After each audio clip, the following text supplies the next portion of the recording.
London, 1817. Harrington House's chandeliers spilled warm gold over the ballroom as England's finest spun and laughed under the carved ceiling. Half hidden behind a potted fern, Miss Harriet Donovan observed with cool composure.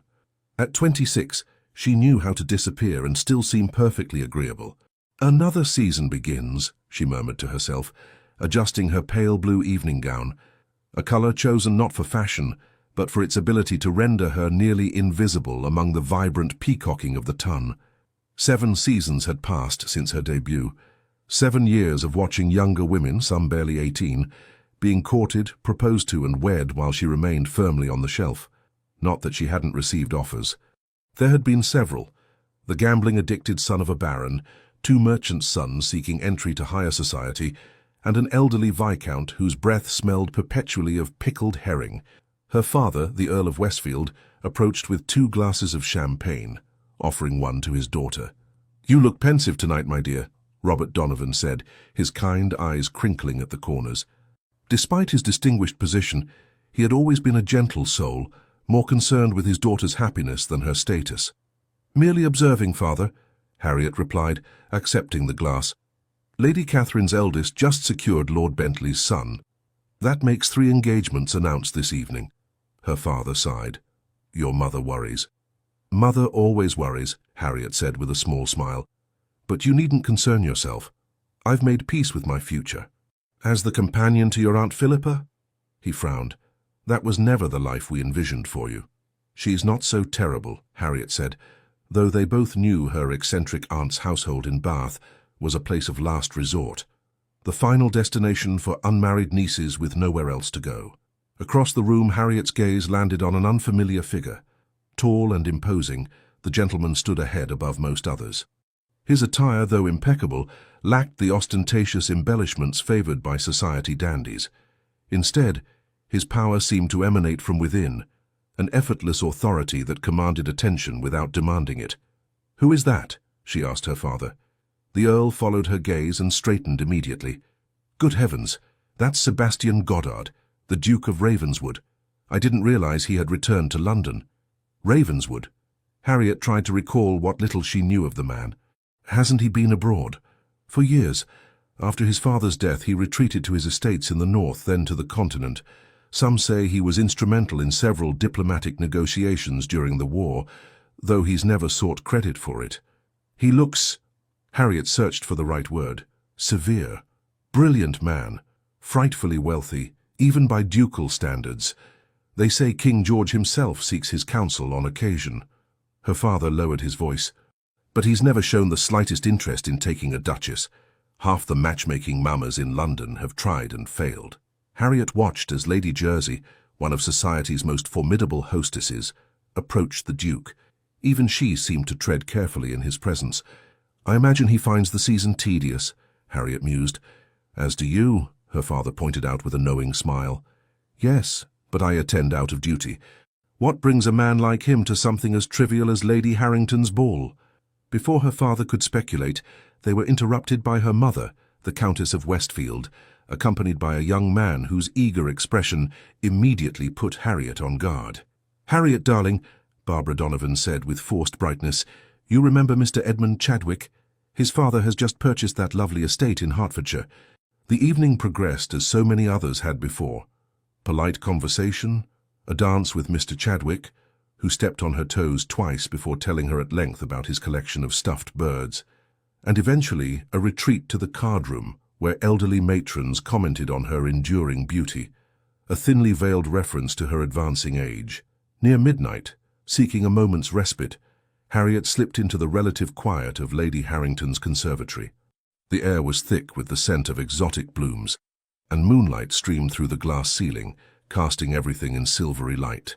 She sank onto a stone bench beside a small fountain, closing her eyes to savor the peaceful burble of water.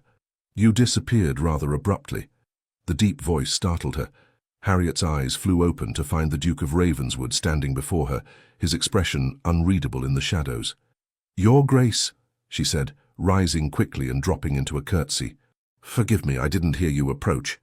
"Please sit," he said, his tone making it less a request than a gentle command. After a moment's hesitation, he joined her on the bench, maintaining a proper distance. "You're the Earl of Westfield's daughter." It wasn't a question, but she nodded nonetheless. "Miss Harriet Donovan, Your Grace." "Sebastian Goddard," he replied, as though she might not know who he was. "I'm aware," she said, then bit her lip at her forwardness. To her surprise, the corner of his mouth lifted slightly. "Yes, I suppose you would be." He studied her with an intensity that should have made her uncomfortable, but instead sparked something warm in her chest. "You're different from the others." "Different?" 7 seasons, and not once have you manipulated an introduction to me. Not once have you or your family orchestrated an accidental meeting. You've never giggled behind your fan in my presence, or feigned a swoon to attract my attention." Harriet stared at him in astonishment. "You've noticed me before?" "I notice everything, Miss Donovan." His eyes, which she now saw were a striking shade of grey, held hers. "I've observed you since your debut. That's—" she searched for the right word. "Somewhat disconcerting." To her surprise, he laughed, a rich, genuine sound that transformed his austere features. Refreshingly honest as well. "Tell me, why are you hiding in the conservatory instead of entertaining potential suitors?" "I might ask why a duke is doing the same," she countered. "Touché." He inclined his head. "I find these gatherings tedious, but occasionally necessary." "As do I," she admitted. "Though in my case it's expected that I continue to participate in the marriage mart, despite overwhelming evidence that I'm destined for spinsterhood." "Are you?" he asked, his expression sobering. "Destined for spinsterhood?" 7 seasons would suggest so. Besides, I'm practically ancient by society's standards. Most gentlemen prefer younger brides who haven't developed such inconvenient habits as reading political journals and expressing opinions. Something flickered in his eyes. Interest, perhaps, or amusement. Dreadful habits indeed. A comfortable silence fell between them, broken only by the gentle splash of the fountain. Harriet found herself relaxing in his presence, a strange circumstance given his reputation for intimidating even the most confident members of society. "We should return," she said finally, though reluctantly. "My absence will be noticed eventually, as will mine." He rose and offered his hand to help her stand. When her fingers touched his, a jolt of awareness shot through her. "Thank you for the conversation, Your Grace," she said, withdrawing her hand as quickly as propriety allowed. "Sebastian," he corrected, then added more formally, "to my friends, of which I have very few." "I doubt we know each other well enough for such familiarity," she replied. His smile was slow and deliberate. "Not yet, perhaps."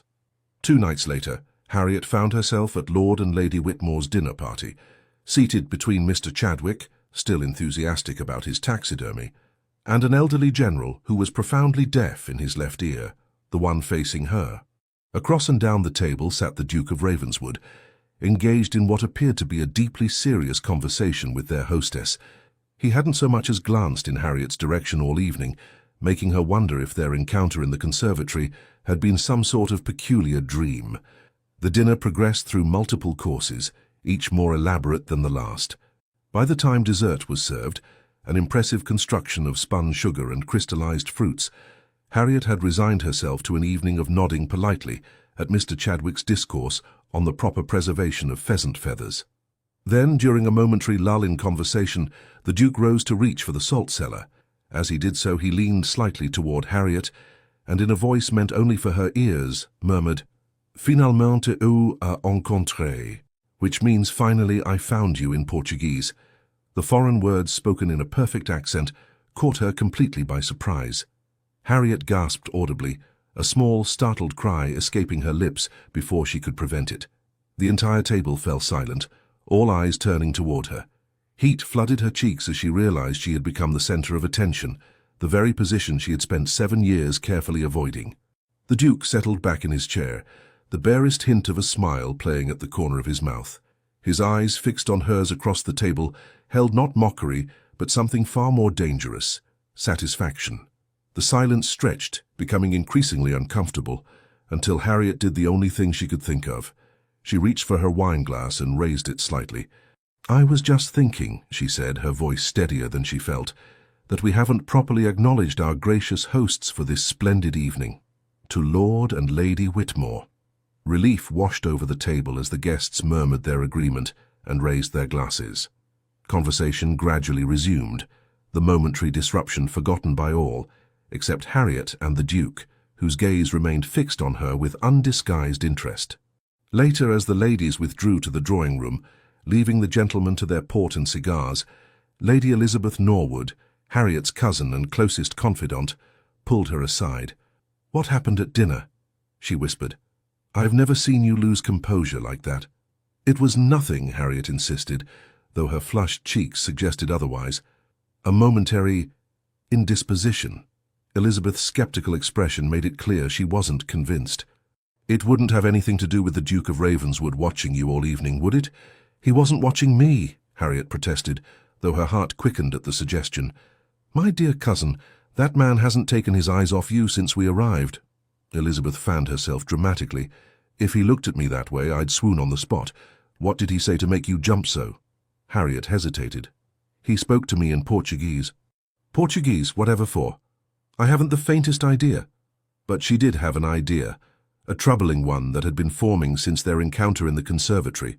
The Duke of Ravenswood, for reasons she couldn't begin to comprehend, had singled her out for attention, and what's more, he seemed to know things about her that he shouldn't, like her private study of Portuguese literature, a passion she had shared with no one but her family. When the gentlemen rejoined the ladies, Harriet deliberately positioned herself within a group of chattering young women, making it difficult for anyone to approach her directly. She felt the Duke's presence the moment he entered the room, an awareness that both thrilled and unsettled her. To her relief, he made no attempt to seek her out, instead engaging Lord Whitmore in what appeared to be a serious discussion near the fireplace. Only once did his gaze find hers across the room, and the intensity she found there made her breath catch. As the evening drew to a close, Harriet and her parents prepared to depart. They were in the entrance hall, waiting for their carriage to be brought round, when the Duke appeared at her elbow. "Miss Donovan," he said with a formal bow, "I trust you enjoyed the evening." "It was memorable, Your Grace," she replied carefully. "Indeed." That almost smile again. "I hope I didn't discomfit you at dinner." "Not at all," she lied, "though I admit to curiosity about your choice of language." "Do you? How interesting." His eyes gleamed with something that might have been amusement. "Perhaps next time I'll speak in Italian. I understand you're quite fluent." Before she could respond to this new evidence of his inexplicable knowledge of her, he bowed again and turned to her father. "Westfield, a pleasure as always. I wonder if I might call on you tomorrow. There's a matter I wish to discuss." Harriet's father looked startled but quickly recovered. "Of course, Your Grace. We'd be honored." The Duke's eyes flicked to Harriet once more. "Until tomorrow, then." As their carriage rolled through London's darkened streets, Harriet's mind raced with questions. Why would the Duke of Ravenswood, one of the most powerful men in England, take such an interest in her? What had he meant by, "Finally, I found you"? And most puzzling of all, how did he know about her private scholarly pursuits? "He wishes to call tomorrow," her mother said, breaking the silence. Her tone was carefully neutral, but Harriet could hear the underlying excitement. "How interesting." "Indeed," her father agreed. "Though what business he could have with us, I cannot imagine." But Harriet could imagine, and the possibility both terrified and exhilarated her. For the first time in 7 seasons, she found herself looking forward to the morrow with something other than resignation. The following afternoon found Harriet unusually particular about her appearance. She had changed her gown 3 times, before settling on a simple day dress of deep emerald that complemented her auburn hair. Not that she was trying to impress the Duke, she told herself firmly. She merely wished to present herself with appropriate dignity. "You look lovely, dear," her mother said, entering Harriet's bedchamber, "though I can't recall the last time you wore that particular shade." "It's not too much?" Harriet asked, smoothing the skirt nervously. Her mother smiled knowingly. "Not at all. It brings out the gold in your eyes." Downstairs, they found the Earl in his study, reviewing correspondence. "Your mother tells me you've taken unusual care with your appearance today," he said without looking up. "I always strive to be presentable," Harriet replied primly. Her father's eyes, so like her own, twinkled with amusement. "Of course, it has nothing to do with our expected visitor." Before Harriet could form a suitably dignified response, their butler, Simmons, appeared at the door. His Grace the Duke of Ravenswood, he announced, with a gravity befitting the visitor's rank. Sebastian Goddard entered the room with the confident bearing of a man accustomed to command. He was dressed impeccably, in a dark blue coat that emphasized the breadth of his shoulders, buff breeches, and polished Hessian boots. His cravat was tied in a simple style that somehow managed to look more elegant than the elaborate confections favored by society's dandies. "Your Grace," the Earl said, rising to greet their guest. "Welcome to Westfield House." "Thank you for receiving me on such short notice," the Duke replied, bowing to the Countess before turning to Harriet. His eyes lingered on her for a moment longer than was strictly proper. "Miss Donovan." "Your Grace," she responded with a curtsy, fighting to keep her voice steady. Once they were settled, with tea served and initial pleasantries exchanged, the Earl leaned forward slightly. "You mentioned a matter you wished to discuss?" "Indeed." The Duke set down his teacup with deliberate care.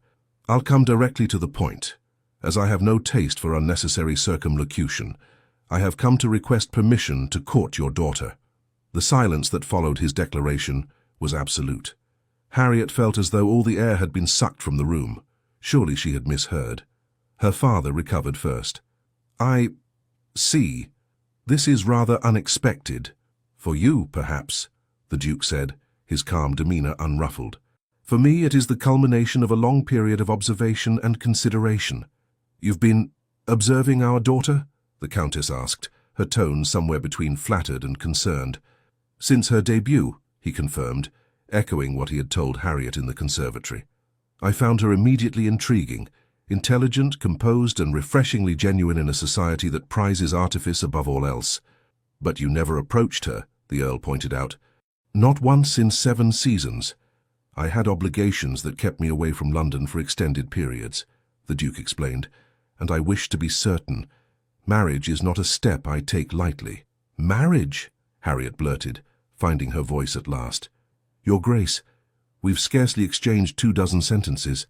His gaze, when it turned to her, held an intensity that made her breath catch. "Quality of conversation matters more than quantity, Miss Donovan. Besides, I know far more about you than you might imagine." "So it would seem," she replied, remembering his knowledge of her linguistic studies, "though how that could be, I cannot fathom." A small smile played at the corners of his mouth. "Your father and mine were at Oxford together. Did you know?" The Earl nodded slowly. "We were acquainted, though not particularly close. Different circles. Nevertheless, he remembered you with respect," the Duke continued. "When I inherited the title, I made it my business to know the character of every significant family in England. Yours stood out for its integrity, a rare commodity in our society." "That explains your knowledge of our family," Harriet said, "but not your specific interest in me." "Doesn't it?" he countered. "A family of substance and principle might be expected to raise a daughter of similar quality. When I observed you at your debut, standing apart, watching the proceedings with intelligent eyes, rather than throwing yourself into the fray, my interest was piqued." "You've been watching me for 7 years," she said slowly, trying to make sense of it. "From a distance." "Not always from a distance," he corrected. "We've been in the same room on numerous occasions. You attended the Millingham's Musicale in 14, where you demonstrated remarkable patience during Lady Caroline's butchering of Mozart. You visit the British Museum on the first Tuesday of each month, where you linger longest in the antiquities section. And you walk in Hyde Park every morning when the weather permits, accompanied only by your lady's maid." Harriet stared at him, unnerved by this catalogue of her movements. "Your Grace, forgive me, but this borders on impropriety," he suggested. "Perhaps, but I assure you my interest has always been honourable." "It's rather unconventional," her father said diplomatically. "I am an unconventional man, my lord." The Duke's tone remained even. "And your daughter, if you'll forgive my presumption, is an unconventional woman. She reads Wollstonecraft and Portuguese poetry. She corresponds with scholars under her father's name because they wouldn't take a woman's intellect seriously. She has rejected multiple offers of marriage because she values her independence and intelligence too much to sacrifice them for security alone." Harriet's parents exchanged startled glances. Even they hadn't known the full extent of her scholarly pursuits. "How could you possibly know all this?" Harriet demanded. a mixture of indignation and fascination coursing through her. For the first time, the Duke appeared slightly uncomfortable. I have resources at my disposal, and an interest in ensuring that my future Duchess would be a woman of substance, as well as breeding. You investigated me, she said flatly. I learned about you, he corrected gently. There's a difference. The Earl cleared his throat. While your interest in our daughter is flattering, Your Grace, I must consider her feelings in this matter. Harriet is not a political alliance or a business transaction. I'm well aware of that, my lord. For the first time, a trace of emotion coloured the Duke's voice. If she were, I would have married years ago. I seek a partner, not a possession. And if I don't wish to be courted? Harriet asked, surprising herself with her boldness. Sebastian Goddard regarded her steadily. Then I will respect your decision, Miss Donovan. I have no desire to pursue an unwilling woman. But I ask only that you give me the opportunity to present myself properly, not as the Duke of Ravenswood, but as the man I am when the weight of that title is set aside. Something in his tone, a note of genuine vulnerability beneath the confident exterior, touched Harriet in a way she hadn't expected. I would need time to consider, she said carefully. Of course. He inclined his head. Though I hope you'll permit me to call again tomorrow. There is something I wish to show you, something that might help you understand my interest more clearly. After a moment's hesitation, she nodded. Very well, Your Grace. Sebastian, he reminded her quietly, when we're among friends. After the Duke had departed, Harriet faced her parents' curious gazes. Well, her mother said, barely containing her excitement, this is a most unexpected development. Indeed, her father agreed, his expression more thoughtful. The Duke of Ravenswood, I never would have predicted it. Nothing has been decided, Harriet reminded them firmly. This could very well be some peculiar whim on his part. A 7-year whim? Her mother countered. I think not. Besides, you could do far worse than a duke who has clearly gone to considerable lengths to understand you. Or a duke who has been investigating me without my knowledge or consent, Harriet pointed out. It's rather unsettling. Perhaps, her father conceded, but his intentions appear honourable, and he was forthright about his methods, however unconventional. What will you wear tomorrow? Her mother asked, already moving on to practical considerations. Harriet sighed. I haven't decided if I'm receiving him yet. Both her parents looked at her with identical expressions of disbelief. Very well, she admitted. The blue walking dress, I suppose, if we're to go out. That night, Harriet lay awake long past midnight, her mind whirling with questions. The Duke's interest in her defied all logic. She was neither the most beautiful nor the most accomplished young woman of her season. Her dowry, while respectable, was certainly not exceptional enough to attract a man of his wealth. And her age, 26, practically an antique in the marriage market, should have disqualified her entirely. Yet he had watched her for 7 years, learned her habits, her intellectual pursuits, even her private correspondence. It should have frightened her, this silent observation. Instead, she found herself oddly moved by the thought that someone had seen her, truly seen her, when she had spent so long trying to be invisible. Finalmente, you are encontré, she whispered into the darkness. Finally, I found you.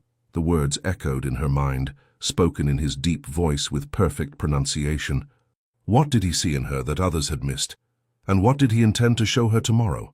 Sleep claimed her eventually, but her dreams were filled with grey eyes that seemed to see through all her carefully constructed defences. The Duke arrived promptly at 10 the following morning, dressed for riding in a well-cut coat that emphasized his broad shoulders without the excessive padding favoured by fashionable gentlemen. He brought with him a small leather-bound volume, which he presented to Harriet with a formal bow. "What is this?" she asked, accepting the book and opening it carefully. Inside, she found Portuguese poetry, rare works she had been attempting to locate for years. "A small token," he said. "I recalled your interest in Lusitanian verse." "This is extraordinary," she admitted, turning the pages with reverent fingers. "Some of these works aren't available even in the finest libraries in London. I have connections in Lisbon," he explained. "When I learned of your interest, I made inquiries." "Before we had ever spoken?" she asked, looking up at him in wonder. A faint smile touched his lips. "As I said, Miss Donovan, I have been observing you for some time." "Harriet," she corrected, then blushed at her forwardness. "If we are to be friends," As you suggested. His smile deepened, revealing a dimple in his left cheek that transformed his austere features. Harriet, then.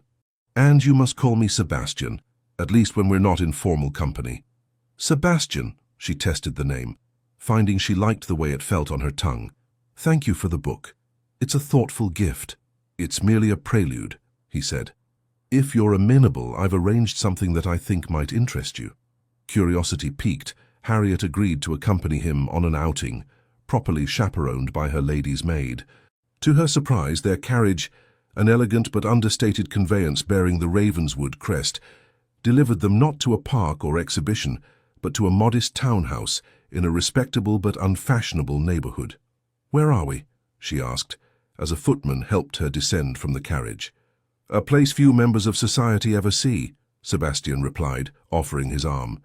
"But one I think you, of all people, will appreciate." The door was opened by a severe-looking woman in her 50s, who bowed formally to Sebastian before ushering them into a small entrance hall. "Your Grace," she said, "everything is prepared as you requested." "Thank you, Mrs. Winters. May I present Miss Harriet Donovan? Harriet, this is Mrs. Winters, who oversees this establishment." The woman curtsied to Harriet. "An honor, Miss Donovan. We've heard much about you." Before Harriet could inquire exactly what they had heard, Sebastian guided her through to a large, well-lit room where a most extraordinary sight greeted her. A dozen young women, ranging in age from perhaps 14 to 20, seated at desks with books open before them. At the front of the room, a bespectacled gentleman was explaining what appeared to be a mathematical concept. The lesson paused as they entered, the girls rising respectfully. "Please continue," Sebastian said with a wave of his hand. "We'll observe from the back." As the lesson resumed, he leaned close to whisper in Harriet's ear. "What do you see?" "Girls, studying mathematics," she replied, mystified. "Advanced mathematics by the look of it." "Indeed." There was a note of pride in his voice. "And in the next room they study natural philosophy. In another, languages and literature, including your beloved Portuguese." "I don't understand," she admitted. "What is this place?" "A school," he said simply, "for girls of intelligence and potential who lack the advantages of birth or fortune." Harriet looked around with new eyes, noting the quality of the books, the excellent lighting, the comfortable but practical furnishings. "You established this?" "5 years ago." His expression was serious now, all traces of the aristocratic hauteur he wore in society gone. "After my sister died." "Your sister?" Harriet echoed, surprised. She had never heard mention of a sister. "Eleanor," he said softly, "brilliant, much like you. She had a mind for mathematics that would have put Cambridge scholars to shame had she been born male and permitted to study there."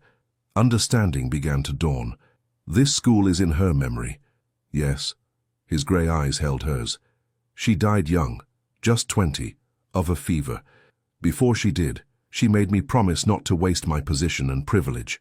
To use it to make a difference, particularly for women of intellect who are so often overlooked or actively discouraged. That's why you noticed me," Harriet said slowly. "I reminded you of her." "In some ways," he acknowledged, "but my interest in you is entirely different, I assure you." The intensity of his gaze left no doubt as to his meaning. They moved through the school, Sebastian introducing her to teachers and students alike, all of whom clearly held him in high regard. It was a side of the Duke that society never saw, warm, engaged, genuinely invested in these young women's futures. "We provide not only education but connections," he explained, as they observed a class on proper business correspondence. "Many of our graduates have secured positions as governesses in good families or as companions to elderly ladies of quality. Some have even gone on to establish small businesses of their own, a lending library, a milliner's shop, a translation service." "It's remarkable," Harriet said, genuinely impressed. "But why keep it secret? This could serve as an example to others of your station." Sebastian's expression darkened slightly. "Society is not ready to accept women's education so openly, particularly among the lower classes. There are those who would see this as dangerous, a disruption of the natural order. My position protects the school, but only if it remains relatively unknown. And now you've shown it to me," she said, understanding the significance of his trust. "Why?" He led her to a small private sitting room where tea had been laid out. Once they were seated, With her maid positioned discreetly by the door, he leaned forward. "Because I wanted you to understand why I've watched you all these years," he said frankly. "When I saw you at your debut, calm, observant, clearly possessing a mind that society had no real use for, I recognized something of Eleanor in you. But as I learned more, I came to appreciate you for yourself. So your interest began as a project?" Harriet asked, trying to keep the disappointment from her voice.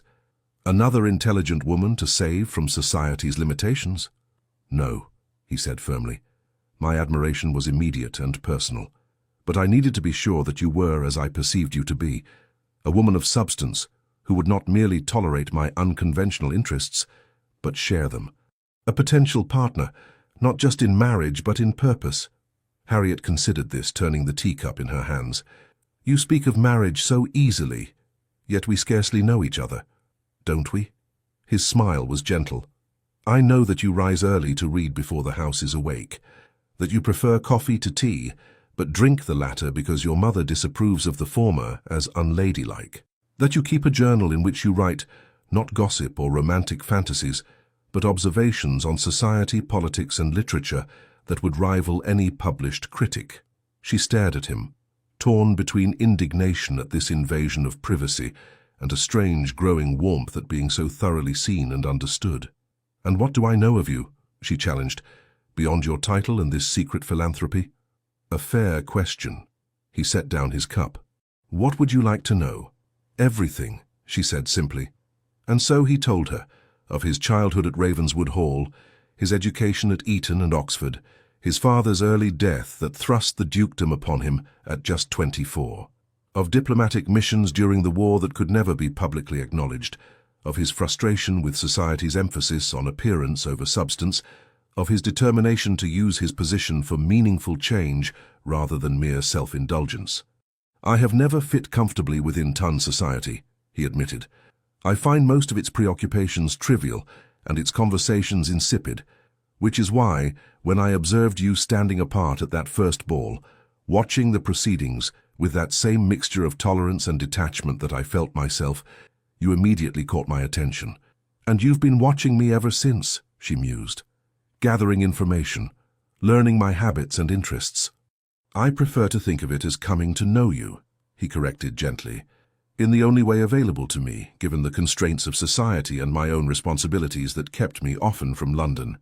"Why not approach me directly?" she asked, the question that had been burning in her mind since his first declaration. Sebastian looked slightly uncomfortable for the first time. "At first it was because I wasn't certain. Marriage for someone in my position is not merely a personal choice but a political and social one. I needed to be sure." "And later?" she pressed. "Later, I was afraid," he admitted, the confession clearly costing him. "Afraid that the woman I had built in my mind, the Harriet Donovan I had come to admire from afar, might not match the reality, that you might be disappointed in me, or I in you, that the connection I imagined might not exist when we actually conversed." His honesty touched her deeply. This powerful man, feared and respected throughout England, admitting to fear of rejection by her, a spinster of 7 seasons whom society had long since dismissed. "And now?" she asked softly. "Having spoken with me, do you find the reality disappointing?" His eyes, when they met hers, held such warmth that it stole her breath. "Quite the opposite. The reality of you, Harriet Donovan, far exceeds even my most hopeful imaginings." A silence fell between them, charged with possibility. "I still have many questions," she said finally. "Of course, and I promise to answer them all, in time." He hesitated, then reached across to take her hand. The touch, though proper with her gloves and his, sent a tremor through her. "But for now I ask only this. Will you allow me to court you properly, to show you not just who I am but who we might be together?" Harriet looked into his eyes, intelligent, intense, and now vulnerable in a way she would never have expected from the formidable Duke of Ravenswood, and made her decision. "Yes," she said simply, "I would like that very much. Sebastian." His answering smile was like the sun breaking through clouds, transforming his severe features into something breathtaking in its beauty and warmth. As they left the school, returning to the carriage that would take them back to the world of society and its rigid expectations, Harriet felt as though she had stepped into an entirely new life, one where she was not invisible or overlooked, but seen, valued, and perhaps even cherished. "What happens now?" she asked as the carriage rolled through London streets. "Now," Sebastian said, his eyes gleaming with a mixture of satisfaction and anticipation, "we scandalize society by dancing together at Lady Richmond's ball tomorrow night." "Is that wise?" she asked, though the prospect sent a thrill through her. "It will cause talk." "Let them talk," he replied with a dismissive wave. "I've never cared for society's opinion, and I suspect you haven't either. Besides," he added with a hint of mischief that made him look years younger, "I've waited 7 years to dance with you, Harriet Donovan. I don't intend to wait a day longer." Lady Richmond's annual spring ball was the highlight of the London season, an event where reputations were made or broken with a single invitation, or lack thereof. The ballroom was a sea of silk and satin, jewels catching the light of 1,000 candles, as England's elite manoeuvred for position and advantage. Harriet entered on her father's arm, her mother following close behind. For the first time in 7 seasons, she felt a flutter of genuine anticipation rather than dutiful resignation. "You look beautiful tonight, my dear," her father murmured, as they paused at the entrance to the ballroom. She had chosen her gown with unusual care, a silk creation in deep sapphire blue that complemented her auburn hair and fair complexion. It was more daring than her usual selections, with an embroidered bodice that emphasized her slender waist and a neckline that, while still entirely proper, was lower than she typically favored. "Thank you, father," she replied, scanning the crowd with greater interest than she had shown in years. She spotted him immediately, standing near a column, his height and bearing setting him apart from the crowd. Sebastian wore formal evening attire, the severe black and white somehow more striking on him than the colourful finery adorning other gentlemen. As if sensing her presence, he turned, his eyes finding hers across the crowded room. The intensity of his gaze, even at a distance, sent a shiver down her spine. He inclined his head slightly in acknowledgement, the barest hint of a smile playing at the corners of his mouth. "The Duke has arrived, I see," her mother observed with poorly concealed excitement. Since Sebastian's declaration of intent to court Harriet, the Countess had vacillated between disbelief and delight. "How attentive he looks." "Indeed," her father agreed, his tone more measured. Though pleased by the match, the Earl remained cautious, concerned about the scrutiny his daughter would face as the object of the Duke's sudden interest. They moved further into the ballroom, accepting greetings from acquaintances. Harriet noted the speculative glances cast her way. Word of Sebastian's visit to Westfield House had clearly spread. "Miss Donovan," came a familiar voice. Lady Elizabeth Norwood, Harriet's cousin, approached with barely contained excitement. "You must tell me everything at once."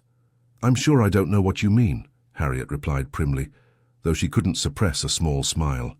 "Don't play coy," Elizabeth chided, lowering her voice to a whisper. "The Duke of Ravenswood called on your family 2 days ago, and again yesterday. The entire ton is abuzz with speculation." "Is it?" Harriet asked mildly. "How tedious for them to have so little of interest in their own lives," Elizabeth laughed. "Oh, you are impossible, but you must admit it's rather extraordinary. 7 seasons without a serious suitor, and suddenly the most eligible bachelor in England appears at your door." "There have been suitors," Harriet corrected, "simply none I cared to encourage." "Until now," Elizabeth observed shrewdly. "You're wearing the sapphire earrings Aunt Barbara saves for special occasions, and that gown is decidedly more flattering than your usual selections." Harriet felt heat rise to her cheeks. "The gown was your recommendation last season, if you recall." "Which you declined to wear until tonight," her cousin pointed out triumphantly. "Admit it, you wish to make an impression." Before Harriet could formulate a suitably dignified response, a hush fell over their immediate vicinity. She turned to find Sebastian approaching, his expression as unreadable as ever to most observers.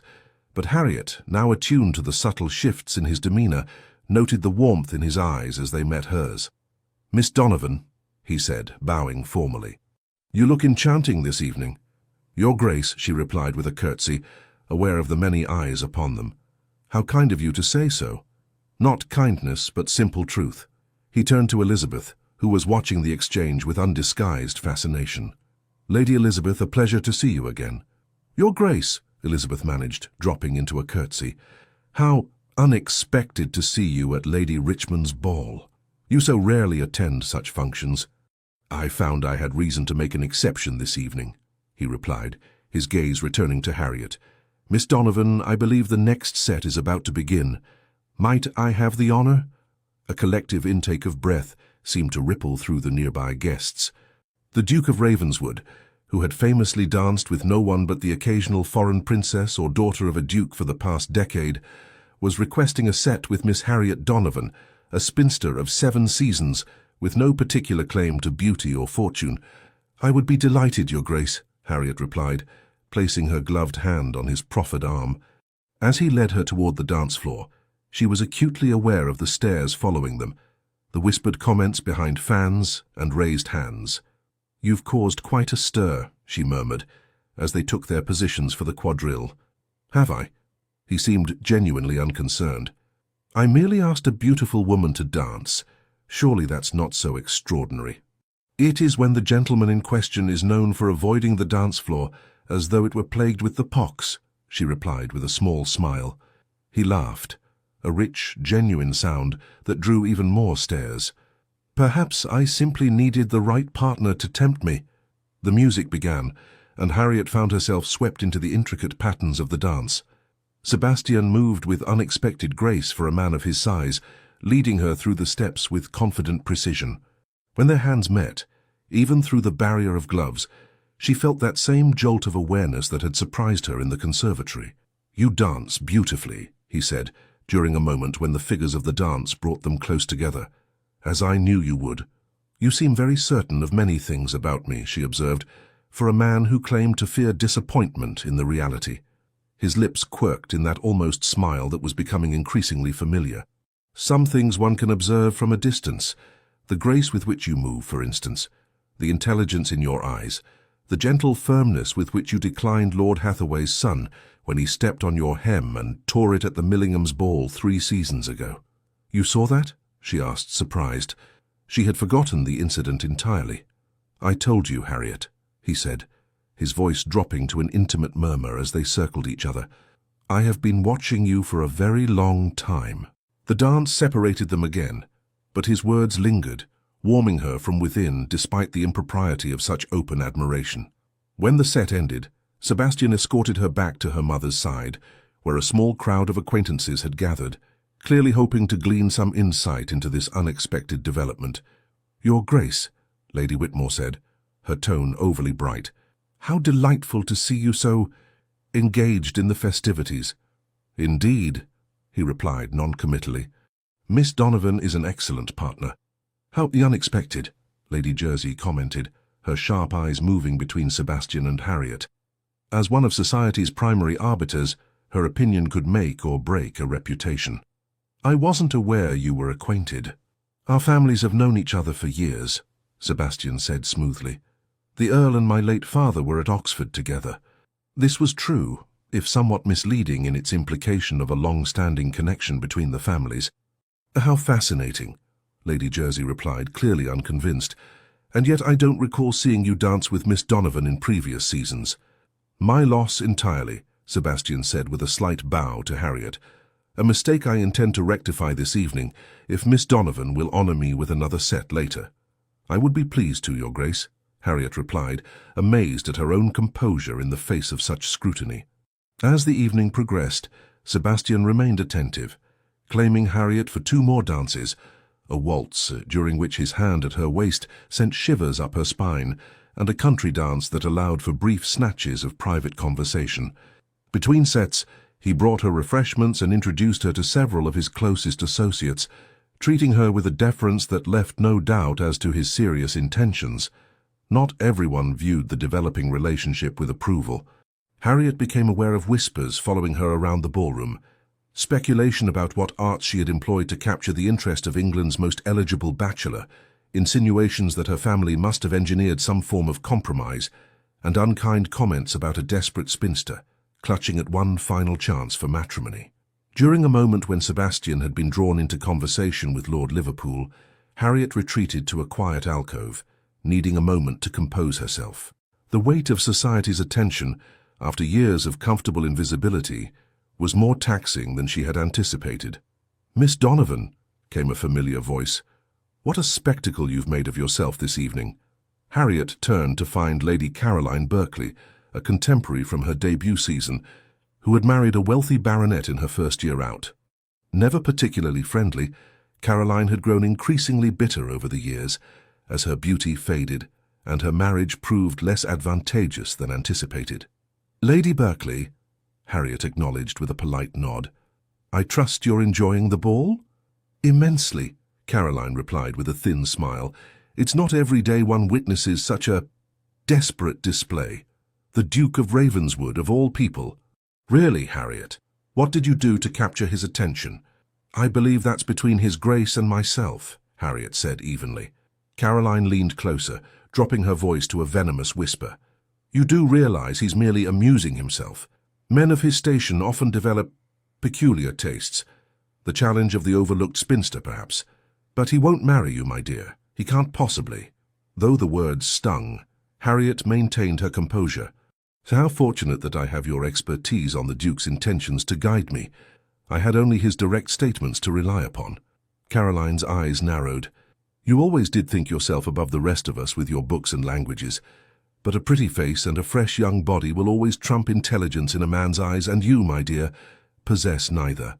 Before Harriet could respond to this cruelty, a deep voice interrupted them. "Lady Berkeley," Sebastian said, his tone glacial. "I trust you're not monopolizing Miss Donovan's attention. I believe we're engaged for the next set."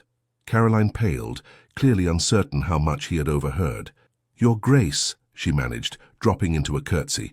"I was just reminiscing with Miss Donovan about our debut season, such a long time ago now."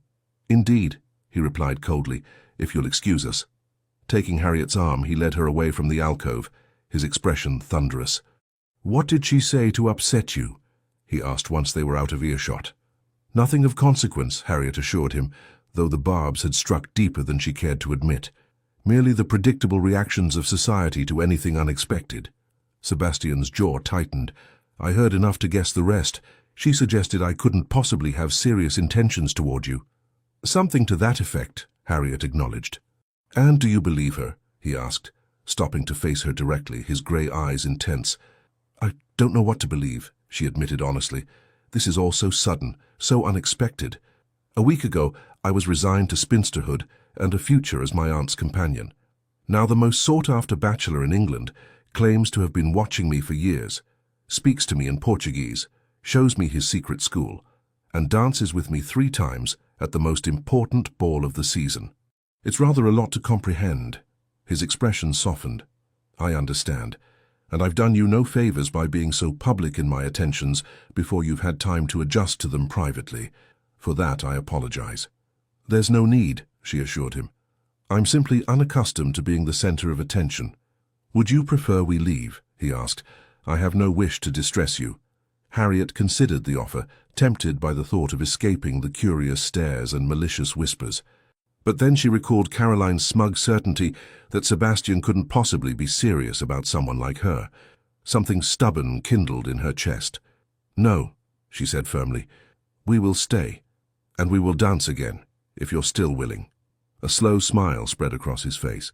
A full, genuine smile this time, not the restrained, almost smile he usually allowed himself. More than willing. As they took their places for the next set, Harriet felt a curious sense of liberation. Let them stare. Let them whisper. For the first time in her life, she was precisely where she wanted to be with a man who saw her, truly saw her, when everyone else had looked past her for years. The evening continued, a blend of exhilaration and scrutiny that left Harriet both exhausted and strangely energized by the time her father signaled that they should depart. Sebastian escorted them to their carriage, bowing over Harriet's hand with a lingering touch that sent warmth coursing through her. "Until tomorrow," he murmured for her ears alone. "Tomorrow," she echoed, pleasantly surprised. "I thought perhaps a drive in the park, if the weather permits," he suggested. "I find I'm increasingly impatient for your company." The admission, so simply stated, touched her deeply. "I would like that very much." As their carriage rolled away, Harriet caught a final glimpse of him standing on the steps of Lady Richmond's townhouse, his tall figure illuminated by the torches flanking the entrance. He was watching her departure with an intensity that made her heart flutter in a most undignified manner for a woman of 26. "Well," her mother said once they were underway, barely containing her excitement, "that was most promising." "The Duke seemed quite attentive," her father agreed, though his tone held a note of caution. "Perhaps too attentive, given how recently you've become acquainted." "We've been acquainted for years, according to him," Harriet pointed out. "Just not conversationally." "Yes, this business of him observing you," her father frowned slightly. "It's rather unusual."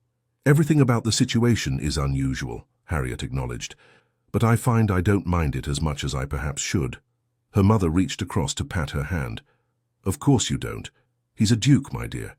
And not just any duke. The Duke of Ravenswood, a man of immense wealth and influence."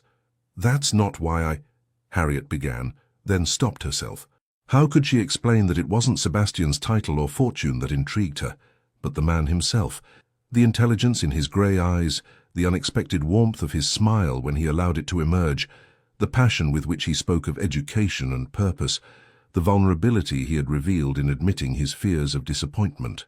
"I know, dear," her mother said, misinterpreting her hesitation.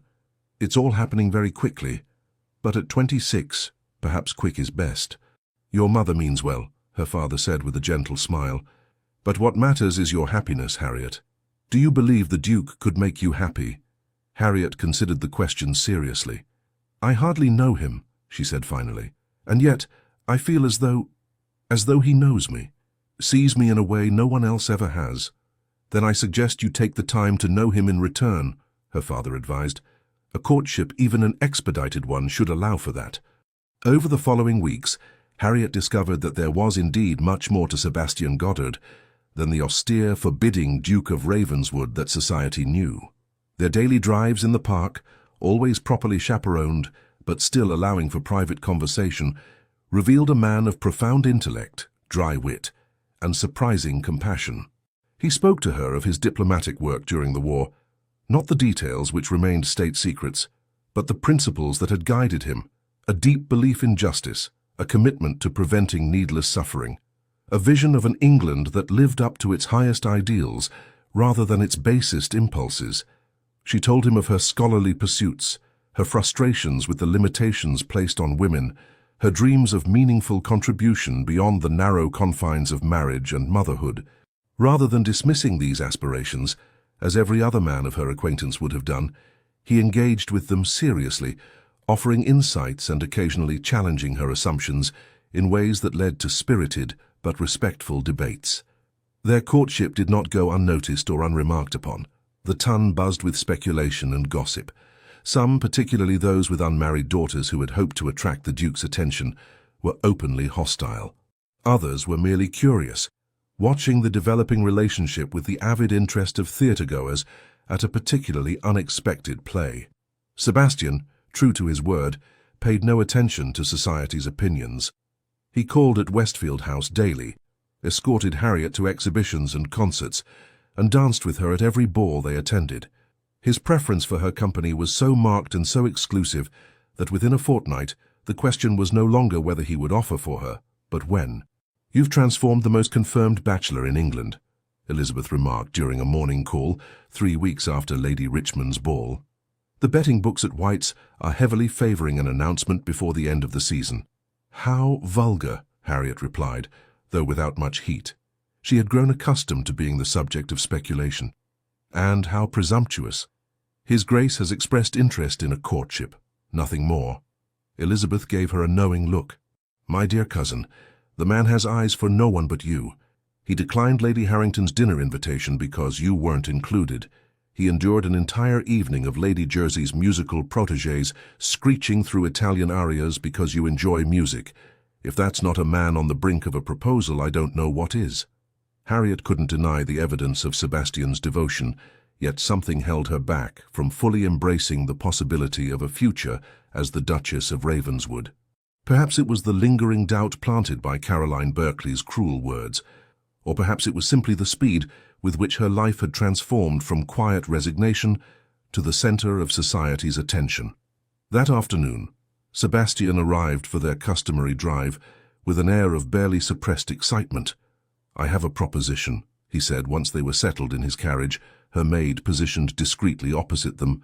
"My estate in Derbyshire, Ravenswood Hall, is at its most beautiful in early summer. I thought perhaps you and your family might consider visiting for a week or two. Lady Harrington has agreed to act as hostess, to ensure all proprieties are observed." "Ravenswood Hall," Harriet echoed, surprised by the invitation. It was a significant step.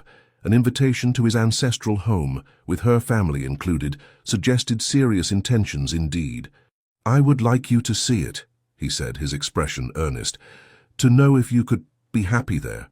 The implication was clear, and Harriet felt her heart quicken.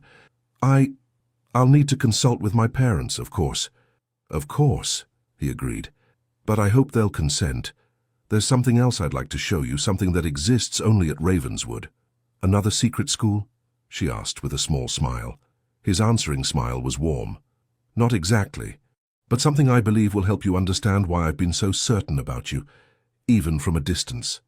Intrigued by the cryptic statement, Harriet broached the subject with her parents that evening. To her surprise, they had already received and accepted a formal invitation from Sebastian.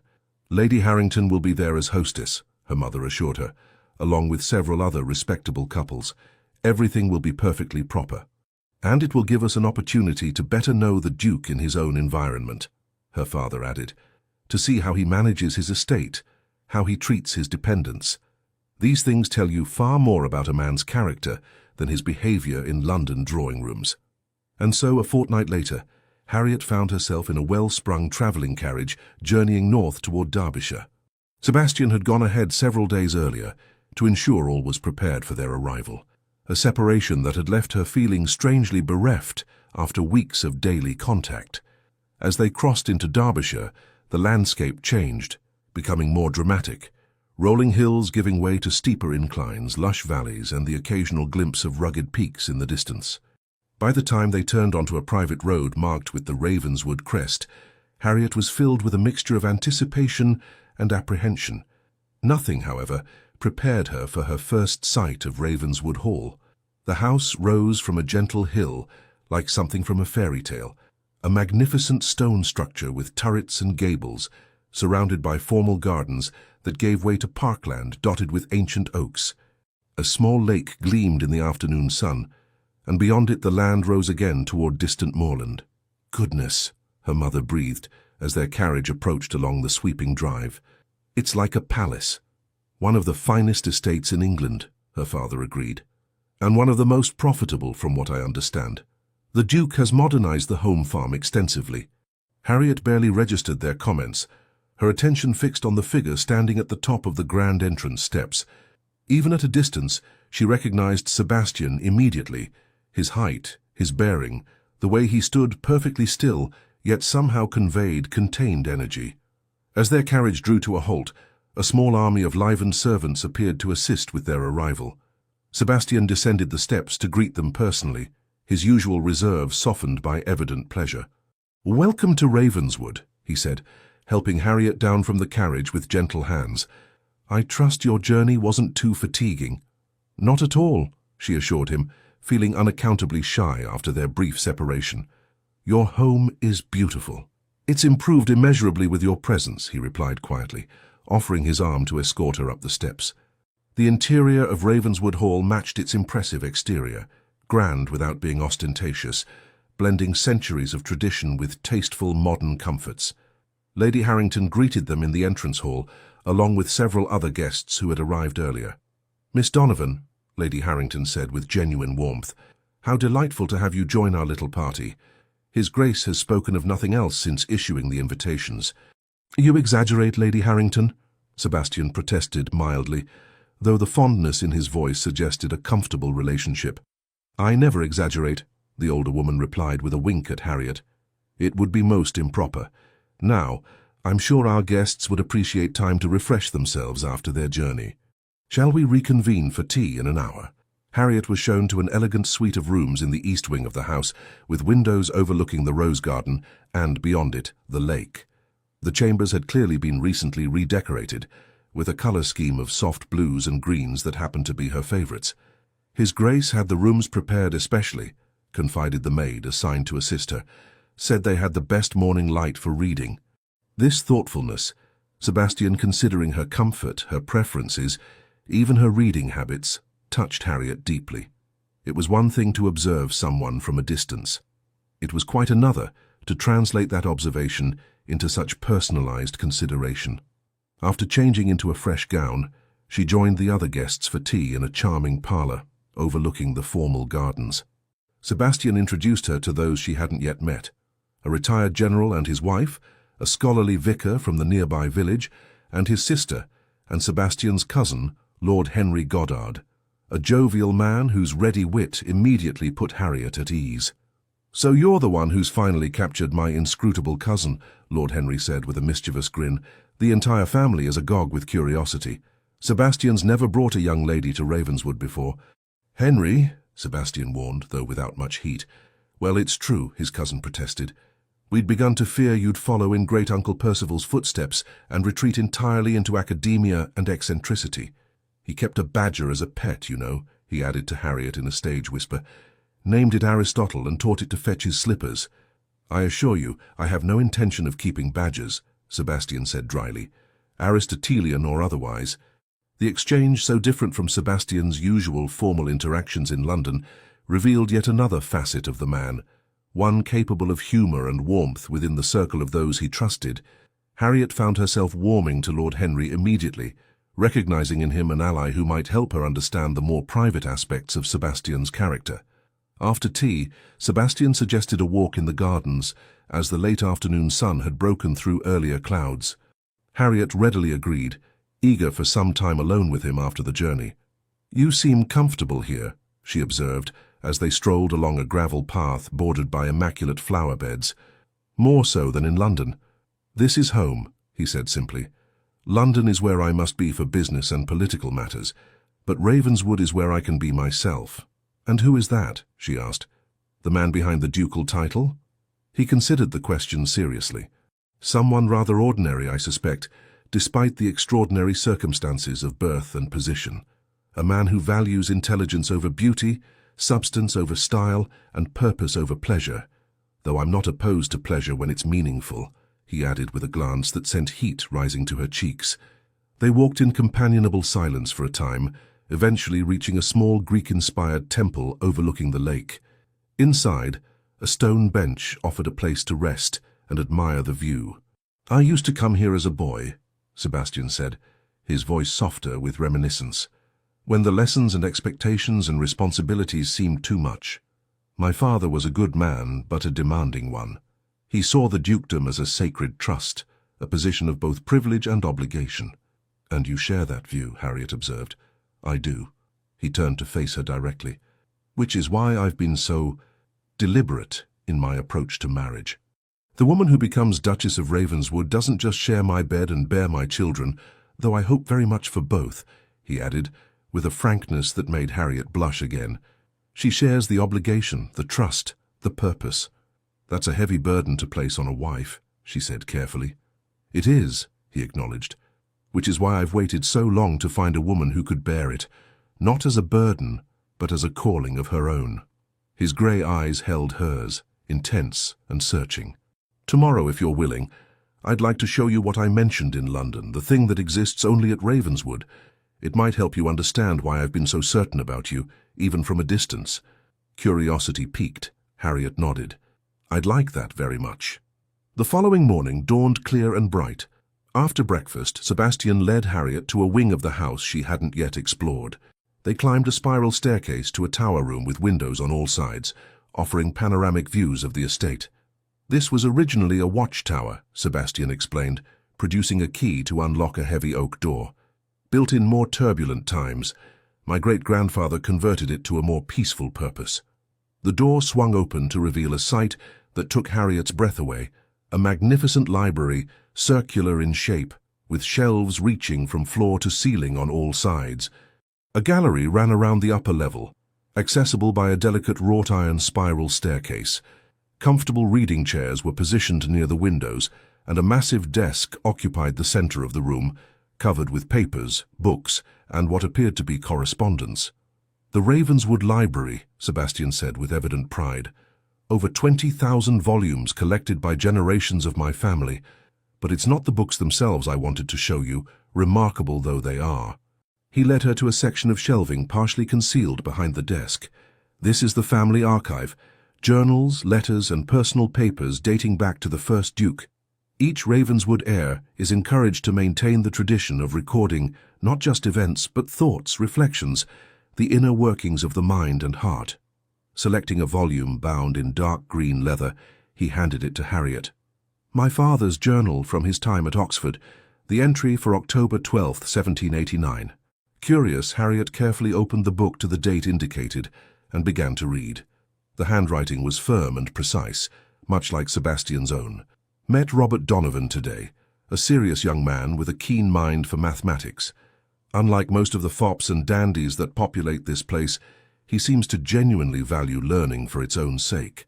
We had a fascinating discussion on Leibniz's calculus that left Hathaway and his crowd completely baffled. I sensed the beginning of a worthwhile acquaintance. Your father and mine, she said, looking up in surprise. They really were friends. More than I initially realized, Sebastian confirmed, selecting another volume. This is from 2 years later. This entry described a punting expedition on the river, during which her father had eloquently defended the radical notion that women were intellectually equal to men, a position that had nearly led to a fistfight with a particularly conservative fellow student. Donovan insists that his future daughters, should he be blessed with any, will receive the same education as any sons, the journal recorded. A progressive view that I find myself increasingly sympathetic to, despite my traditional upbringing. I had no idea, Harriet murmured, touched by this glimpse of her father's youthful idealism he had indeed put into practice in her education. There's more, Sebastian said, guiding her to a different shelf and selecting a slim volume bound in blue. This is from my own journal, kept during my first season in London after assuming the title. With hands that trembled slightly, Harriet opened it to the page he indicated.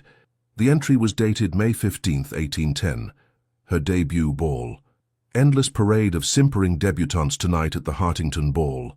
One exception, the Earl of Westfield's daughter, Miss Harriet Donovan. While the other young ladies fluttered and flirted, she observed the proceedings with intelligent eyes that missed nothing. There was something compelling about her composure, her quiet dignity amidst the social circus. When she did speak, primarily to her father, her expressions were animated, suggesting a lively mind behind the reserved demeanor. I find myself curious about her in a way I haven't been about any of the season's offerings. Perhaps because she reminds me of father's stories about her father, that same thoughtful quality, the sense of substance beneath the social veneer. Harriet stared at the page in wonder. You really did notice me, even then. I did, he confirmed. Though I wouldn't say I fell in love at first sight. Rather, I recognized something in you that resonated. A kindred spirit, perhaps. He guided her to a comfortable chair near the window, sitting opposite her. Over the years, my observations of you continued, recorded in these pages. Your dignity when faced with society's increasing dismissal as seasons passed without a match. Your intellectual pursuits, discovered through careful inquiry. Your kindness to those less fortunate, observed during your charity work at St. Bartholomew's Hospital. You documented all of this, Harriet asked, both flattered and slightly unnerved. Not in a systematic way, he assured her with a small smile. I'm not quite that obsessive, but yes, I noted impressions, observations, moments that confirmed my growing conviction that you were exceptional, not in the way society measures worth, but in the qualities I value most. He hesitated, then selected one final volume, newer than the others, its leather binding still fresh. This is from earlier this year, shortly before I determined to approach you directly. The entry was dated February 3rd, 1817. 7 years of observation, and still she intrigues me. Today at the British Museum, I watched Miss Donovan examine a newly arrived Egyptian artifact with such focused attention that the curator, thinking her a serious scholar rather than a society lady seeking entertainment, engaged her in detailed discussion about its provenance and significance. Her questions were insightful, her knowledge impressive. The curator never realized his error. so naturally did she inhabit the role of intellectual equal. And yet society sees only a spinster past her prime, a failure of the marriage market. Their blindness is my fortune, for it has left her unclaimed long enough for me to be certain. I am no longer concerned with political alliances or the expectations of the ton. At 31, I find myself longing for a partner of the mind as well as the heart. Harriet Donovan, with her quiet intelligence and hidden depths, increasingly seems the only possible choice. The question remains whether she would accept such an unconventional courtship from a man she knows only as the forbidding Duke of Ravenswood. Perhaps it's time to discover if the woman I've come to admire from afar could care for the man I truly am. Silence fell as Harriet finished reading, her heart full with the realization of how long and how deeply Sebastian had been considering her. It wasn't a whim or a peculiar fancy, as Caroline Barclay had suggested. It was the culmination of years of genuine admiration and thoughtful observation. "I wanted you to see these," Sebastian said quietly, "to understand that my interest isn't sudden or capricious, that when I say I know you, it's not merely a pretty phrase, but the truth. I've watched you grow from a reserved debutante into a woman of remarkable character and intellect. And in doing so, I have grown from a newly minted duke overwhelmed by responsibility into a man who knows his own mind and heart." He moved from his chair to kneel before her, taking her hands in his. "Harriet Donovan, I love you. Not the idealized version I created in my mind over years of distant observation, but the real woman I've come to know these past weeks. Your wit, your intelligence, your compassion, your quiet strength. I would be honored if you would consent to be my wife, my duchess, my partner in all things." Tears blurred Harriet's vision as she looked down at this powerful man kneeling before her, his usually guarded expression open and vulnerable. For a woman who had resigned herself to spinsterhood, who had watched friend after friend marry while she remained alone, who had begun to believe that no man would ever truly see and value her for herself, the moment seemed almost dreamlike in its perfection. "Sebastian," she said softly, his name a caress on her lips, "you know so much about me, and yet there's one thing you couldn't have observed from a distance." "What's that?" he asked, his grip on her hands tightening slightly. "That I have fallen completely, irrevocably in love with you," she confessed. "Not the Duke of Ravenswood that society knows, but the man you've allowed me to discover these past weeks. The man who builds schools for disadvantaged girls, who speaks Portuguese to surprise me, who remembers which books I linger over in the museum. Yes, Sebastian, yes, I will marry you." His face transformed with joy, years seeming to fall away, as he rose to pull her gently to her feet and into his arms. Their first kiss was tender, a sweet promise of deeper passion to come, but restrained by the respect he had always shown her. When they parted, both slightly breathless, Sebastian rested his forehead against hers. "Finalmente you a encontré," he murmured. "Finally I found you," she translated, smiling up at him. "But I think perhaps we found each other." The news of the engagement between His Grace, the Duke of Ravenswood, and Miss Harriet Donovan, daughter of the Earl of Westfield, was announced in the Morning Post the following week, setting London society abuzz with speculation and, in some quarters, consternation. That the most eligible bachelor in England had chosen a spinster of 7 seasons, a woman of unremarkable beauty and modest fortune, defied all conventional wisdom. "They're saying it won't last 6 months," Elizabeth reported during a visit to Westfield House, where Harriet had returned to prepare for the wedding. "That he'll tire of you once the novelty of an intelligent wife wears off, or that you've somehow tricked him, though no one can quite agree on how." "How flattering," Harriet remarked dryly, adjusting a piece of lace on the wedding gown being fitted by a seamstress. "And do you believe them?" "Of course not," her cousin replied indignantly. "Anyone who's seen the way he looks at you knows it's genuine, like you're the most fascinating creature he's ever encountered." "That's how he makes me feel," Harriet admitted softly, "as though everything about me, even the parts society deems undesirable in a woman, is precious to him." The wedding preparations proceeded with remarkable efficiency, guided by Sebastian's clear preference for a swift ceremony rather than a protracted engagement. The wedding itself would be held at Westminster Abbey, a privilege of Sebastian's rank that he insisted on exercising despite his usual dislike of ostentation. "If I must endure society's scrutiny," he told Harriet during one of his daily visits, I prefer to do so in a manner that leaves no doubt about the significance I attach to our union. You will enter the Abbey as Miss Donovan and emerge as the Duchess of Ravenswood with all the respect and deference that title commands." "I care nothing for the title," she assured him, touched by his protectiveness. "Only for the man who bears it." "Nevertheless," he said firmly, "I won't have anyone, from the highest peer to the lowest maid, doubting for a moment that you are my chosen Duchess, my equal in every way." The day of the wedding dawned clear and bright, as though even the notoriously fickle English weather recognized the significance of the occasion. Westminster Abbey was filled to capacity with peers of the realm, foreign dignitaries, and members of society who had secured invitations more from curiosity than genuine goodwill toward the couple. Harriet, waiting in a side chapel with her father, felt surprisingly calm. Her gown of ivory silk and Flemish lace was the most beautiful garment she had ever worn, designed by the finest modiste in London under the Countess's enthusiastic supervision. Her veil, secured with a diamond tiara that had belonged to Sebastian's mother, framed her face in a cloud of delicate tulle. "You look beautiful, my dear," the Earl said, his voice thick with emotion. "Far lovelier than any of those giggling debutantes who pitied you these past seasons." "Thank you, father," she replied, squeezing his hand, "for everything, for raising me to value my mind, for never forcing me to marry simply for security, for believing I deserved more." "You deserved everything," he said simply, "and remarkably it seems you've found it." The music swelled, signaling the beginning of the ceremony. As Harriet processed down the long aisle on her father's arm, she was aware of the hundreds of eyes upon her, the whispered comments, the speculative glances, but all faded to insignificance as her gaze found Sebastian waiting at the altar. He stood tall and straight, resplendent in formal attire that emphasized his impressive physique.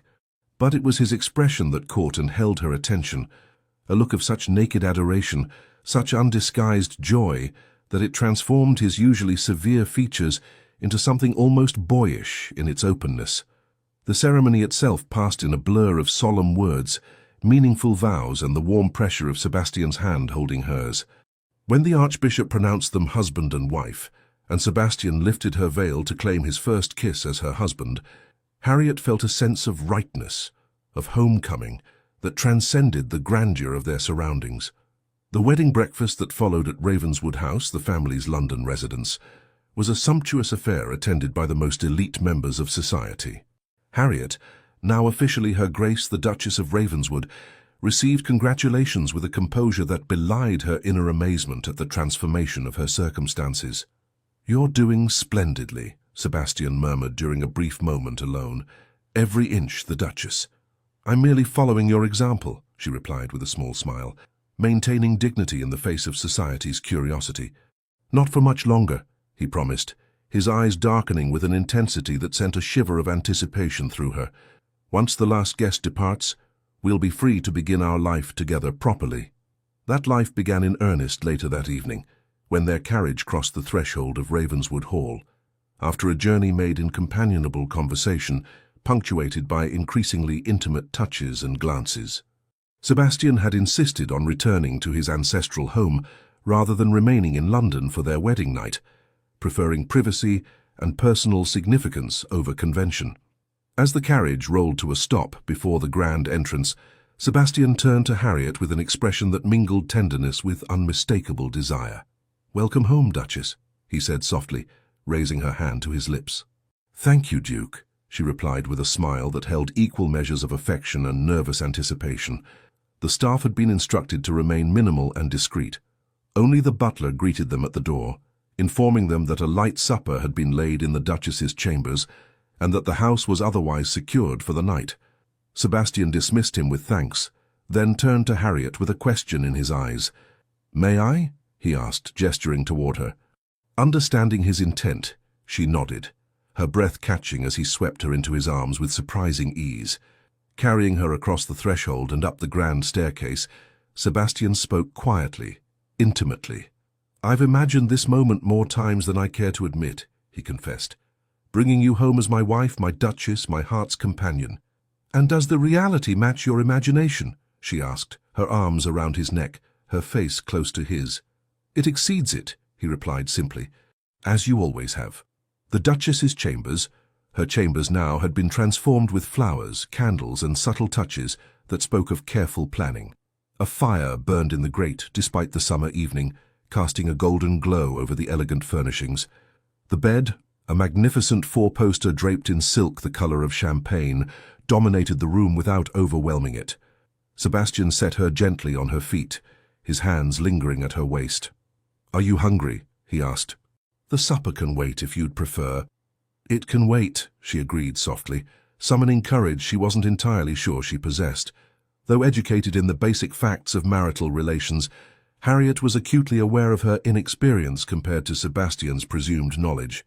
As if sensing her thoughts, he took her hands in his. "We have all night," he assured her. "All our lives, in fact. There's no rush, no expectations beyond what feels right to both of us." The tenderness in his voice eased her nerves somewhat. "I want this," she said honestly. I've never—" "I know," he said, raising a hand to cup her cheek, "and I'm honored to be the one to show you. But you must promise to tell me if anything is uncomfortable or unwelcome. Our marriage will be built on honesty in all things, including this." His consideration, his patience, melted the last of Harriet's apprehension. Rising on tiptoe, she initiated a kiss that began gently but quickly deepened, as Sebastian responded with carefully restrained passion. What followed was a slow, sweet discovery of each other. Sebastian helped her out of her traveling dress with reverent hands, his breath catching audibly when she stood before him in only her thin chemise. In turn, she helped remove his coat and waistcoat, her fingers trembling slightly as they encountered the warm solidity of his chest through his shirt. "You're beautiful," he murmured, his grey eyes dark with desire as he drew her toward the bed. "More beautiful than I ever imagined." "As are you," she replied truthfully, amazed by the strength and grace of his form as he shed the last of his clothing. Their first joining was careful, tender, Sebastian mindful of her innocence and determined to ensure her pleasure before his own. He whispered endearments in both English and Portuguese as he guided her through the initial discomfort into a realm of sensation she had never imagined possible. Afterwards, lying in his arms with her head pillowed on his chest, Harriet felt a sense of completeness, of rightness, that transcended the physical act they had shared. "Happy?" Sebastian asked, pressing a kiss to her forehead. "Extraordinarily so," she confirmed, tilting her face up for a proper kiss. "Is it always like this?" His laugh was low and warm against her skin. "No," he said honestly. "This is exceptional, but I believe it will only improve as we learn each other more thoroughly." "A scientific approach," she teased. "Observation, experimentation, refinement of technique." "Precisely," he agreed, rolling her beneath him with playful intent. "And I've always been a dedicated scholar." The following weeks were a honeymoon in the truest sense, a time of discovery, of establishing patterns and preferences, of learning to live together as husband and wife. Sebastian introduced Harriet to every aspect of the estate, from the home farm, where he had implemented progressive agricultural methods, to the village school, where he had quietly funded improvements to education for both boys and girls.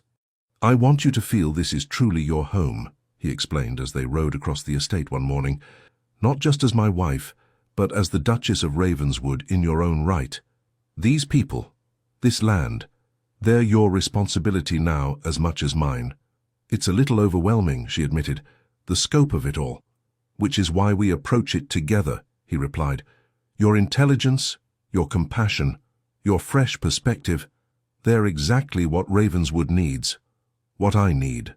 As summer gave way to autumn, they established a rhythm to their life together. Mornings were spent on estate business, with Harriet gradually assuming responsibilities that suited her skills and interests.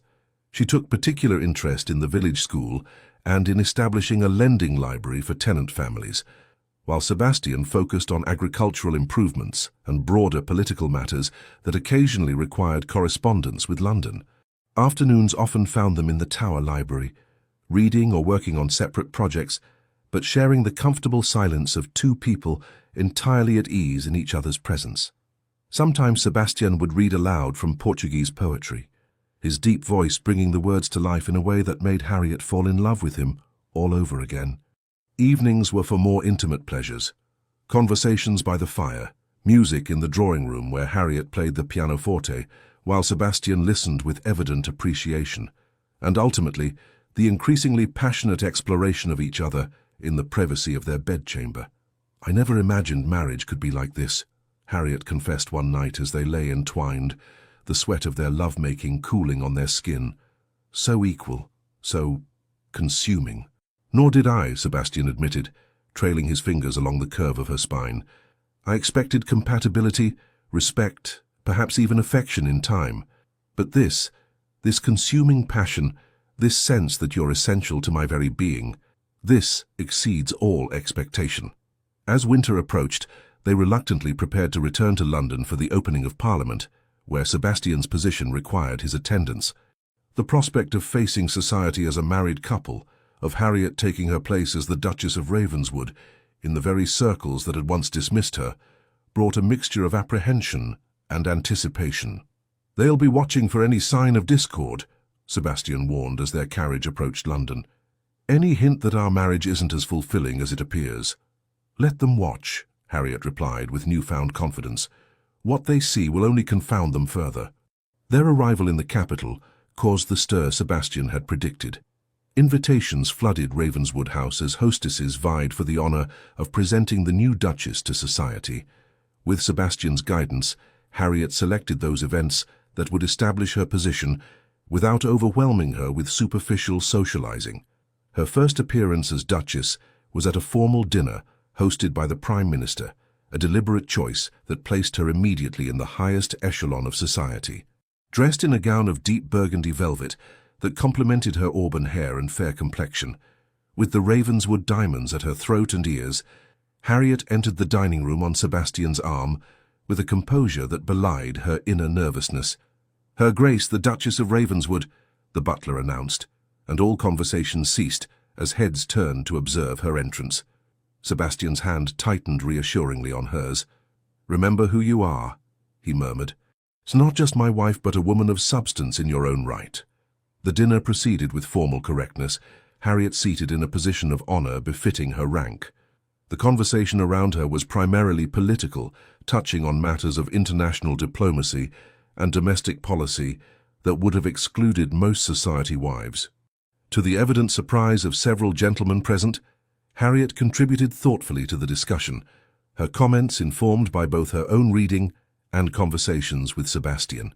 "Your Duchess is remarkably educated, Ravenswood," observed Lord Liverpool, the Prime Minister, with a mixture of surprise and reluctant admiration.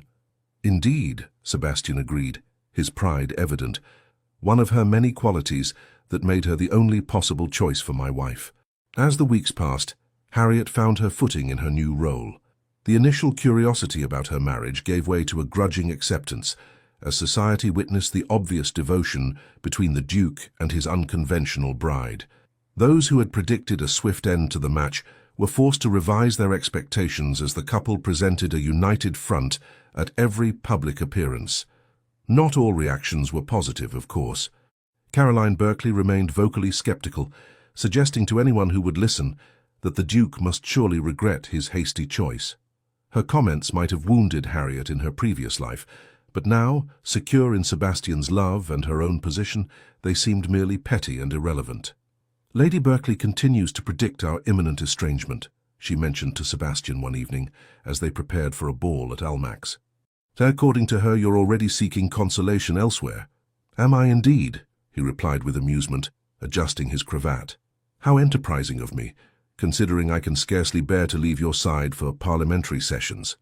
"She's particularly fixated on Lady Augusta Hamilton," Harriet continued, naming a young beauty recently arrived from the country. "Apparently you were observed speaking to her for a full 5 minutes at Lady Jersey's musicale."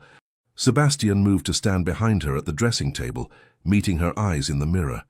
"I was explaining to Lady Augusta that while her singing voice is indeed pleasant, my wife's intellectual conversation provides more lasting satisfaction." Harriet laughed, leaning back against him. "You didn't." "I most certainly did," he confirmed, dropping a kiss on her bare shoulder, though perhaps in slightly more diplomatic terms. The ball at Almack's proved to be something of a turning point in society's acceptance of Harriet. As she and Sebastian moved through the elaborate figures of a quadrille, she became aware of a subtle shift in the atmosphere, a transition from curiosity and skepticism to a more genuine acknowledgement of her position. "You've won them over," Sebastian observed as they took a turn about the room during an interval between dances. "Not that their approval matters to me, but I confess it pleases me to see you recognized as you deserve to be." "I think they're simply growing accustomed to the idea," Harriet replied. "The novelty of our match is fading." "Perhaps," he conceded, "but there's more to it than that. You carry yourself differently now, with confidence, with assurance. You've grown into your role as Duchess in a way that commands respect." It was true, Harriet realized. The shy retiring spinster, who had spent 7 seasons fading into the background, had been replaced by a woman who knew her worth, who had been loved and valued for precisely those qualities society had once dismissed as undesirable in a wife. As the London season progressed, Harriet found unexpected fulfillment in aspects of her role as Duchess. While the endless rounds of social engagement still held little appeal, she discovered that her position gave her influence in areas she genuinely cared about. With Sebastian's enthusiastic support, she became a patron of several educational charities, focusing particularly on opportunities for girls from disadvantaged backgrounds. The school Sebastian had established in London expanded under her guidance, adding classes in natural philosophy and mathematics to the existing curriculum. Harriet herself occasionally taught lessons, finding joy in encouraging young minds that reminded her of her own frustrated intellectual curiosity at their age. "You've given this place new life," Sebastian observed during one of their visits to the school. "The girls adore you." "They adore the opportunities," she corrected gently, "as I would have, had such a place existed when I was their age." "Then I'm doubly glad to have created it," he replied, watching with evident pride as she guided a student through a particularly challenging mathematical problem. Their partnership extended beyond philanthropic endeavors. Sebastian increasingly sought Harriet's counsel on political matters, valuing her perspective and analytical mind. When an important diplomatic negotiation required his presence in Vienna, he insisted on Harriet accompanying him, an unusual step for a peer of the realm, but one that reflected his genuine desire for her companionship and input. "My father would have consulted only other men of his rank," Sebastian admitted as they journeyed across Europe, "but I find your insights often perceive nuances that others miss." "Perhaps because I spent so many years observing from the sidelines," Harriet suggested. "When one is invisible, one sees much that others miss." "You'll never be invisible again," he promised, taking her hand. "Not to me, not to society, not to history." The Vienna Congress proved to be a triumph for both Sebastian's diplomacy and Harriet's social grace. The Austrian nobility, less bound by English prejudices, readily accepted the intelligent Duchess of Ravenswood, and several influential diplomatic wives sought her company specifically. "How you charm them without trying," Sebastian observed, after a particularly successful dinner, where Harriet had conversed fluently in German with a Prussian minister whose goodwill was crucial to their negotiations. "Simply by being yourself, thoughtful, well-informed, genuinely interested in their perspectives." "I am interested," she said simply. "These are fascinating times, and we're privileged to witness them from a position of influence." Upon their return to England, life settled into a pleasing rhythm divided between London and Ravenswood Hall. Their first wedding anniversary was celebrated quietly at the estate, with only family and closest friends in attendance, a marked contrast to the public spectacle of their wedding, but far more in keeping with their private preferences. "Happy?" Sebastian asked, as they strolled through the rose garden after their guests had departed.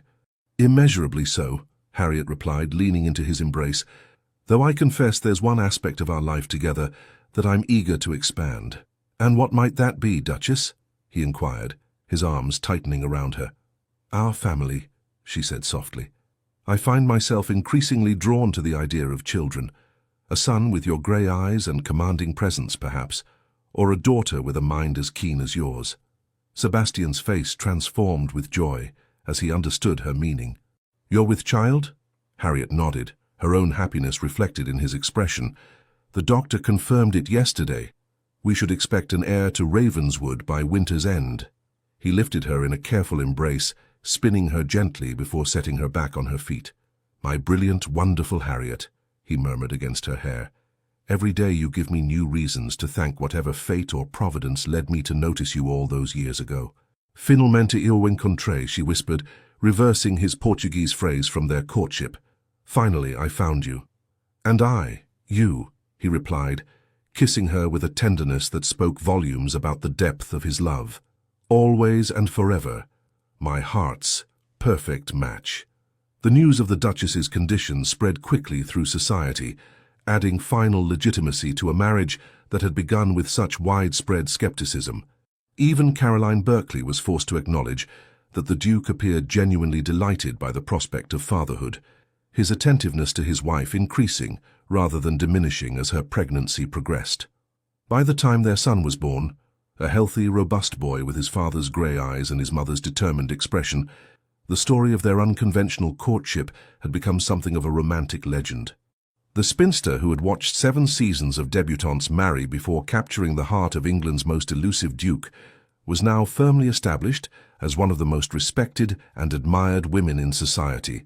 "He has your chin," Sebastian observed as they sat together by the nursery fire, watching their infant son sleep peacefully in his cradle. "And I suspect your stubborn nature."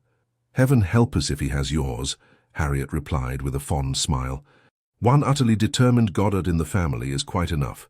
Says the woman who refused 3 proposals before accepting mine," he teased, drawing her closer to his side. "I was waiting for the right one," she said simply. "As were you."